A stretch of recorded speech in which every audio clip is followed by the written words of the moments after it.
Hello friends, good morning to all of you. सभी को मेरा सुबह का प्यार भरा नमस्कार।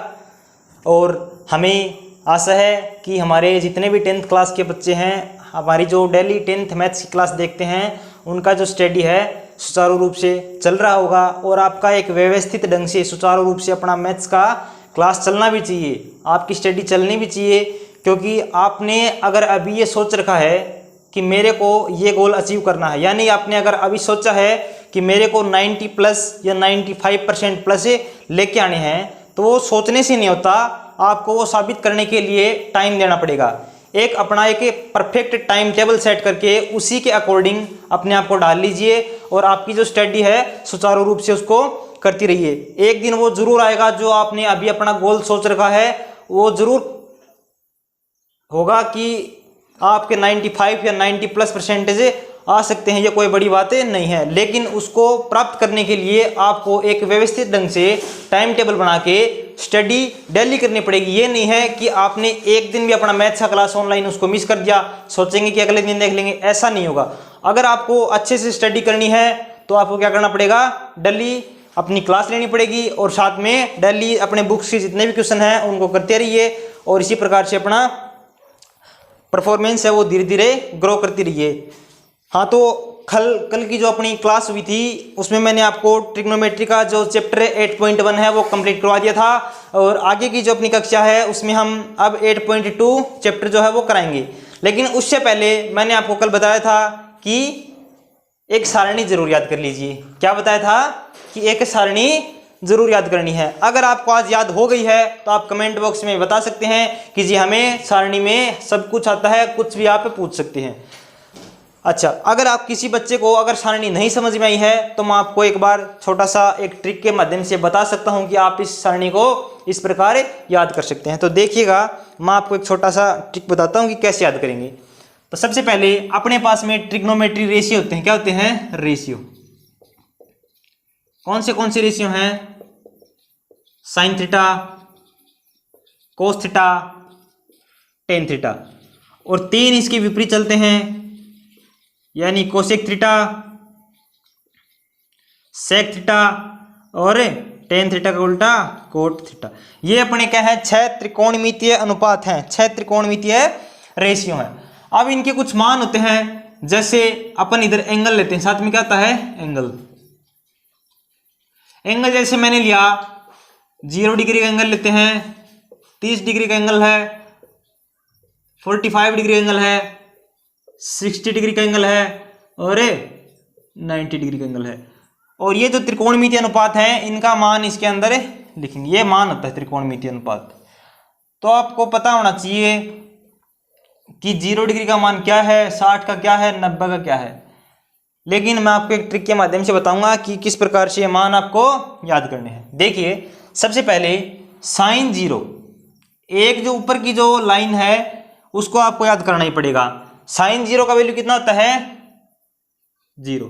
साइन 30 का वैल्यू 1/2। 45 का वैल्यू 1/√। 60 का वैल्यू √3/2। 90 का वैल्यू 1। यानी क्या है? साइन 0 का वैल्यू 0, 30 का वैल्यू 1/2, 45 का वैल्यू 1/√2, 60 का वैल्यू √3/2 और साइन 90 का वैल्यू 1। ये सारणी आपको की जो फर्स्ट लाइन है उसको आपको याद करना ही पड़ेगा। इसका कोई भी ट्रिक या कोई शॉर्ट तरीका नहीं है, आपको इतना तो याद रखना पड़ेगा क्योंकि ये मैथ्स है और मैथ्स में तो आपको फॉर्मूला वगैरह सब कुछ याद करना ही पड़ेगा। तो लेकिन सेकंड जो लाइन है उसका अपने पास ट्रिक है। क्या करेंगे अगले लाइन में? देखो, ये जो 1 है इसको मैं यहां पर विपरीत लेके आता हूं, यहां पर लिख देता हूं, 1 इधर लिख दिया। अच्छा, फिर क्या किया? जो 0 अपने पास में 0 में नहीं रख दिया, 1 क्या रख दिया? फर्स्ट लाइन के अंदर 0 है, लास्ट लाइन के अंदर। मतलब क्या कर दिया? इंटरचेंज कर दिया दोनों को। विपरीत वज्र गुण आप पता है क्रॉस मल्टीप्लाई होता है, उस प्रकार से मैंने क्या किया? इनको चेंज कर दिया। उसके बाद देखिए √3/2 को यहां पर लेके आ गया, सेम वैसी 1/2 को यहां पर लेके, बीच का जो पार्ट है अपना सेम रहने दो। तो क्या किया? जितने भी अनुपात थे उनको मैंने क्रॉस मल्टीप्लाई यानी वज्र गुणा के माध्यम से सेट करके लिखा। बस क्या क्या है? 0 को पहले लिख दिया, 1 को पहले लिख दिया, 0 को बाद में, अंडर रूट 3/2 को पहले, 1/2 को बाद में, 1/√2 सेम टू सेम है। उसके बाद में टेन में देखिए क्या होता है, टेन 0 का वैल्यू कितना होता है 0। अच्छा, टेन 30 का वैल्यू कितना होता है 1/√3, 45 का वैल्यू 1 और 60 का वैल्यू अंडर√3 और 10 90 का वैल्यू नोट डिफाइंड या अनंत ही बोल सकते हैं हम, नोट डिफाइंड बोल ले या इनफाइनाइट बोल सकते हैं। तो इस प्रकार से क्या होते हैं ये मान होते हैं। और आपको पता ही है कोसिक थीटा साइन थीटा का इंटरचेंज होता है, विपरीत होता है। Cos theta sec cos theta का उल्टा होता है और कोट थीटा वो टेन का उल्टा था। तो जितने भी जो ये मान दिए गए हैं त्रिकोणमितीय अनुपात, इनको आप क्या कर सकते हैं इंटरचेंज करके नीचे लिख सकते हैं, इन सभी के मान भी आ जाएंगे। हम इसमें अपना टाइम खराब नहीं करेंगे, हम आगे के अपने जो क्वेश्चन है 8.2 उसमें करेंगे। लेकिन आपको इतना याद हो गया होगा कि क्या करना है, इंटरचेंज करके ही लिखना बस। तो इस प्रकार से आप इस सारणी को याद कर सकते हैं। अब हम आगे के जो अपने क्वेश्चन है उसको कंटिन्यू करते हैं। देखिएगा क्वेश्चन पहला। अब सारणी में अगर आपको जितने ये मान याद हैं तो इसी के माध्यम से आप क्या कर सकते हैं 8.2 जो चैप्टर है उसको कंप्लीट कर सकते हैं। तो इस प्रकार से इस सारणी को आप याद रखिए। अगला अपना जो क्वेश्चन है प्रश्नावली 8.2 उसको स्टार्ट करते हैं बिना किसी टाइम। देखिए प्रश्नावली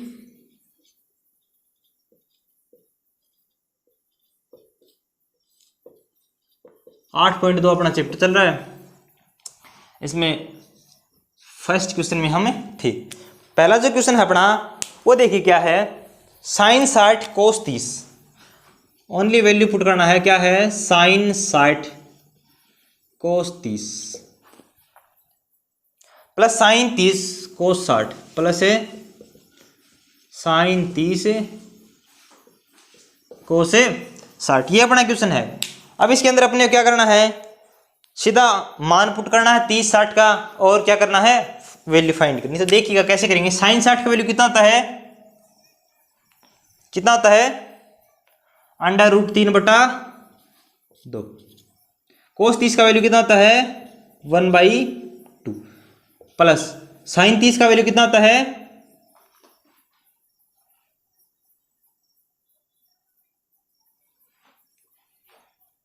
कितना होता है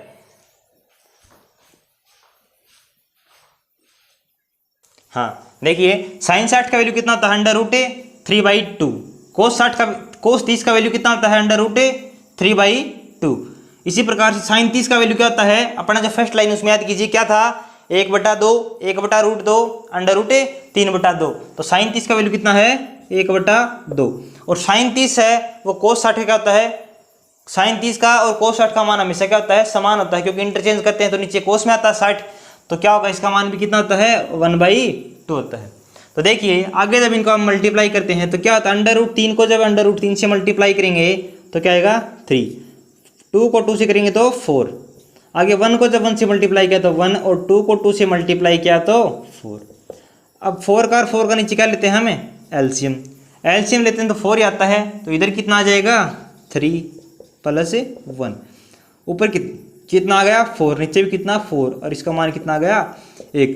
तो जो अपने पास साइन 60 कोस 30 प्लस साइन 30 कोस 60 है इसका मान कितना आ गया 1 आ गया। हम इसको एक सूत्र के माध्यम से भी कर सकते हैं, लेकिन जो अपने 10th क्लास में है उसमें सूत्र नहीं है, क्योंकि जो आगे की बड़ी कक्षाएं हैं 11th 12th उनमें आता है। तो आपको मैं एक बार बता जरूर देता हूँ क्या आता है, sine A cos B plus cos A sine B, इसका जो मान होता है वो होता है साइन A + B। क्या होता है sine A cos B plus cos A sine B का मान कितना होता है साइन A + B। आप देख सकते हो A की वैल्यू यहाँ पर कितनी है 60, B की वैल्यू कितनी है 30, sine A cos B plus cos A sine B।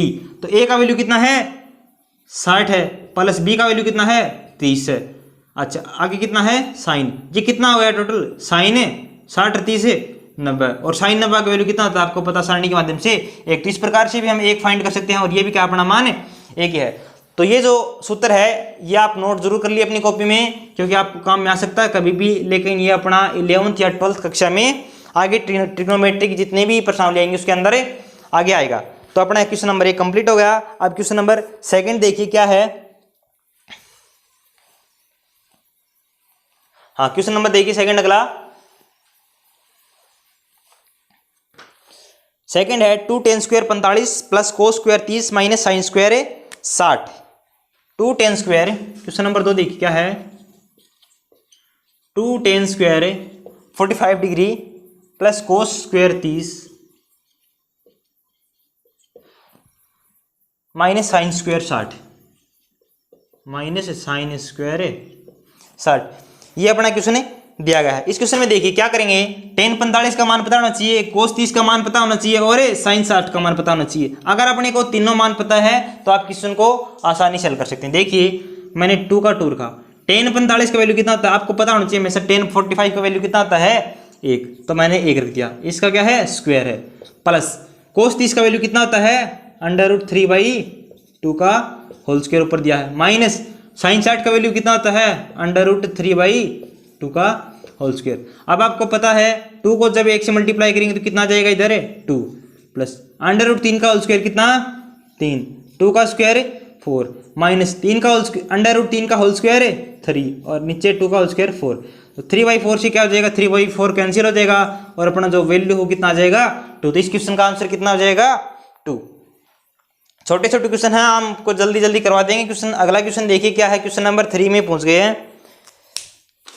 आज चैप्टर को पूरा करने की सोच रहे हैं, अगर हो जाए तो। क्वेश्चन नंबर 3 देखिए क्या है, cos 45, एक बार इसको मैं रफ कर देता हूं।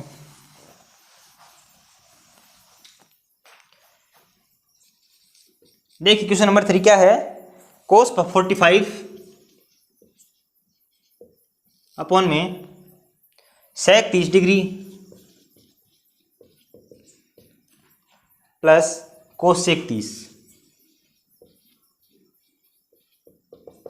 इसका वैल्यू फाइंड करना अपने को। अच्छा देखिए अब cos 45 का वैल्यू कितना होता है, आप सारणी को अगर याद न है तो आप एक बार बोल के देख सकते हैं, रिवाइज करके देख सकते हैं। जैसे साइन का जो पहला जो है उसमें कैसे बोलते हैं हम 1/2 1/√2 1/3/2, फिर क्या होता है 3/2 1/√2 1/2, मतलब 45 भी हमेशा सेम रहता है, कितना रहता है 1/√2 ही रहता है। तो cos 45 का मान कितना हो जाएगा 1/√2। आप ऐसे बोल के देख सकते हैं कि cos 45 का वैल्यू कितना हो जाएगा 1/√2। इसी प्रकार से sec 30 का वैल्यू कितना होगा, sec उल्टा होता है हमेशा cos का, किसका उल्टा होता है cos का। अगर हमें cos 30 की वैल्यू पता है तो उसको क्या कर देंगे 1/, कर देंगे यानी उल्टा कर देंगे, तो किसका वैल्यू हो जाएगा sec 30 का। अब cos 30 का वैल्यू कितना होता है sin 60 का उल्टा होता है, sin 60 का वैल्यू कितना √3/2, √3/2 है, किसका वैल्यू है ये cos किसका cos 30 का वैल्यू, cos 30 डिग्री का वैल्यू कितना √3/2, तो sec 30 का वैल्यू कितना हो जाएगा 2/√3, तो sec 30 मैंने क्या रख दिया 2/√3 प्लस आगे क्या है cos sec 30 डिग्री। अब आपको पता होना चाहिए कि sin 30 का वैल्यू कितना होता है, क्योंकि sin है उसका इंटरचेंज जो उल्टा होता है वो क्या होता है cos sec होता है। तो sin 30 का वैल्यू कितना होता है 1/2 होता है, sin 30 का वैल्यू है तो cos sec 30 का वैल्यू कितना हो जाएगा 2। तो हम क्या करेंगे इसकी जगह क्या पुट कर देंगे 2। आगे जब इसको सोल्व करते हैं तो ऊपर कितना है 1/√2 अपॉन में जब नीचे लघुत्तम लेते हैं तो √3 आता है और √3 को क्या करता हूँ हम आगे 2 से मल्टीप्लाई करता हूँ, तो क्या होगा 2 प्लस में 2√3 अपॉन में √3। जब भी क्या है ऊपर भी एक अंश व हर की संख्या आ जाए, नीचे भी एक अंश व हर की यानी एक फ्रैक्शन संख्या यानी कि एक भिन्न संख्या हमें आ जाए, तो क्या करते हैं उसको ऊपर ले जाके मल्टीप्लाई कर देते हैं आपस में, यानी कि 1/√2 है को मल्टीप्लाई करेंगे किसे √3 अपॉन में 2 प्लस 2√3। इसको जब मल्टीप्लाई किया तो ऊपर तो कितना आ गया अपने पास में √3। नीचे देखिए क्या करेंगे √2 पहले से है, मैंने क्या किया 2 इनमें कॉमन ले लिया, 2 कॉमन लिया तो कितना प्राप्त हुआ 1 प्लस √3। तो ये अपना आंसर है। अगर क्वेश्चन में कोई डाउट है तो आप कमेंट बॉक्स में कमेंट करके बता सकते हैं। अगला क्वेश्चन देखिए क्या है, हाँ तो अगला जो क्वेश्चन नंबर 4 है उसमें क्या है sin 30 plus tan 45 minus cos sec 60 upon में sec 30 plus cos 60 plus cot 45, ऐसा क्वेश्चन में दिया है। तो क्या करेंगे सभी का त्रिकोणमितीय अनुपात का वैल्यू सूत्र के अंदर पुट करेंगे और वैल्यू क्या करेंगे हम फाइंड करेंगे। sin 30 का वैल्यू क्या आता है 1/2 प्लस tan 45 का वैल्यू कितना आता है 1 माइनस कोसेक 60 का क्या होता है, कोसेक 60 किसका उल्टा होता है, साइन 60 का। अब साइन 60 की वैल्यू कितनी होती है, √3/2। तो कोसेक 60 क्या होगी, 2/√3 क्या हो जाएगी, 2/√3 अपॉन सेक 30 किसका उल्टा होता है, कोस 30 का, और कोस 30 की वैल्यू कितनी होती है, √3/2। तो सेक 30 की 2/√3 प्लस कोस 60 किसका उल्टा होता है, कोस 60 का वैल्यू कितना होगा, 1/2। अच्छा प्लस कोट 45 का वैल्यू कितना होगा, tan 45 का वैल्यू कितना होता है 1। तो कोट 45 का भी कितना हो जाएगा 1, क्योंकि एक का अगर उल्टा करते तो एक ही होता है हमेशा। अच्छा देखिए अब 1/2 में जब एक ऐड करते हैं तो क्या आता है 1.5, और 1.5 को हम क्या लिख सकते हैं 3/2 माइनस 2/√3। नीचे देखिए 2/√3, और एक में जब आधा जोड़ते हैं तो कितना आता है 3/2। इसको जब आगे सोल्व करते हैं तो इसका लघुत्तम कितना आ जाएगा 2√3। 2√3 लघुत्तम है, 2 से 2 कैंसिल, 3 को जब √3 से मल्टीप्लाई किया तो कितना आया 3√3 माइनस √3 से √3 कैंसिल, 2 को 2 से मल्टीप्लाई किया तो कितना आया 4। तो अपने पास में क्या आंसर आया 3√3 माइनस 4/2√3। अगर इस क्वेश्चन में आपको कोई डाउट है तो आप हमें कमेंट बॉक्स में कमेंट करके बता सकते हैं। हमने अभी तक 4 क्वेश्चन कंप्लीट करवा दिए हैं और समथिंग 1 या 2 क्वेश्चन बचा है, वो कंप्लीट होती है अपना चैप्टर कंप्लीट हो जाएगा। तो अगला जो क्वेश्चन है क्वेश्चन नंबर 5 वो आगे देखिएगा। हाँ तो अगला क्वेश्चन जो 5 का क्वेश्चन है वो देखिए क्या है, 5 cos square 60 plus 4 sec square 30 minus ten square 45 upon में क्या है sine square 30 plus cos square 30। एक क्वेश्चन में है तो आपको मान ही पुट करना, कुछ नहीं करना। 5 इंटू cos 60 का वैल्यू कितना आता है 1/2, तो 1/2 का whole square plus 4 sec square 30 है। अब cos 30 का मान कितना आता है √3/2, तो sec 30 क्या हो जाएगा 2/√3 का होल स्क्वायर माइनस tan 45 का मान आपको पता है कितना आता है 1, इसका होल स्क्वायर अपॉन में sin 30 का वैल्यू कितना आता है 1/2 का होल स्क्वायर प्लस cos 30 का वैल्यू कितना आता है, cos 30 sin 60 का उल्टा होता है, sin 60 का वैल्यू कितना आता है √3/2, तो इसका भी वैल्यू मान कितना हो जाएगा √3/2 का होल ट्वाइस। आगे देखिए 1/2 का होल स्क्वायर कितना हो जाएगा 1/4, और 5 को जब 1/4 से मल्टीप्लाई करते हैं तो 5/4।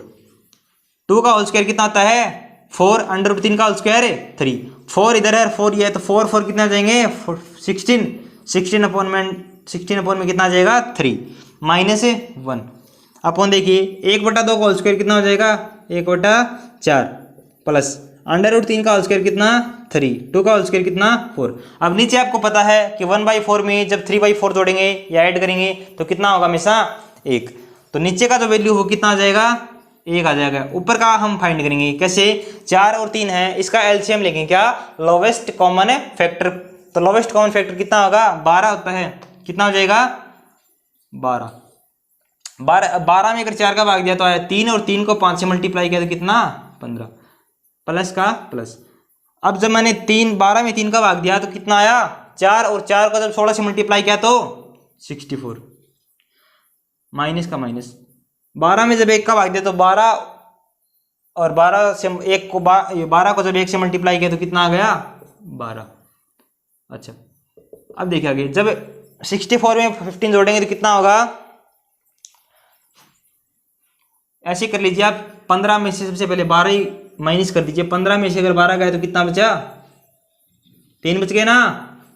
अच्छा 64 में जब 3 ऐड किए तो कितने हो गए 67 अपॉन में 12, तो ये अपना आंसर। अगर क्वेश्चन में आपको कोई डाउट है तो आप हमें कमेंट करके कमेंट बॉक्स में बता सकते हैं। और इसी 5वीं क्वेश्चन के साथ में हमने आज चैप्टर जो 8.2 है, हमने यही कहा था कि 8.2 जो चैप्टर है आज कंप्लीट करने की कोशिश करेंगे। और आपने देखा कि हमने अभी क्या कर दिया है 5 क्वेश्चन के साथ में इस चैप्टर को एंड क्या है, आपको कितना इस प्रश्नावली में या ट्रिग्नोमेट्री का जो रेशियो की अपनी एक सारणी बनाई थी, अगर उसमें कुछ भी डाउट है तो आप कमेंट करके हमें कमेंट बॉक्स में बता सकते हैं कि जी हमें समझ में नहीं आया। तो हम कोशिश करेंगे कि अगली जो अपनी कक्षा होगी उसमें आपको जल्द से जल्द आपका जो भी डाउट है उसका सॉल्यूशन आपको प्रोवाइड कराया जाएगा। और इसी के साथ में अपनी क्लास का ही एंड करते हैं। वंदे मातरम, जय हिंद, जय भारत।